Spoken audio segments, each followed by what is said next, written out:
त्याचाच एक भाग म्हणून आपण पुणे शहरामध्ये उद्या 10 तारखेला 3:30 वाजता आपण या ठिकाणी धरणे आंदोलनाचं नियोजन केलेलं आहे।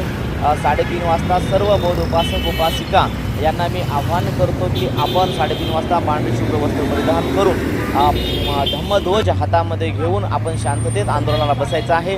आणि आपली मागणी आहे की पेटी ॲक्ट 1949 रद्द झाला पाहिजे आणि महाबोधी महाविहार मुक्त झालं पाहिजे आणि बुद्धगयाची महाबोधी महाविहाराची मॅनेजमेंट कमिटी ही बौद्धांच्या ताब्यात असली पाहिजे। या मागणीसाठी सर्व संस्था सर्व संघटना भिक्खू संघाच्या नेतृत्वात हे आंदोलन होत आहे। सर्व नेते मंडळी सर्व राजकीय पक्षाचे मंडळी यांचं या आंदोलनाला समर्थन आहे आणि भिक्खू संघाच्या या नेतृत्वात हे आंदोलन आहे। त्याच्यामुळे हा प्रचार प्रसार सर्व पुणे शहरामध्ये झालेला आहे। सर्व पुणे शहरामध्ये आपण बॅनर लावलेले आहेत, प्रत्यक्षात घरोघरी आपण भेटी देऊन पत्रक वाटलेले आहेत आणि व्हॉट्सअप फेसबुकच्या माध्यमातून प्रचार केलेला आहे। तसेच आपल्या यूट्यूब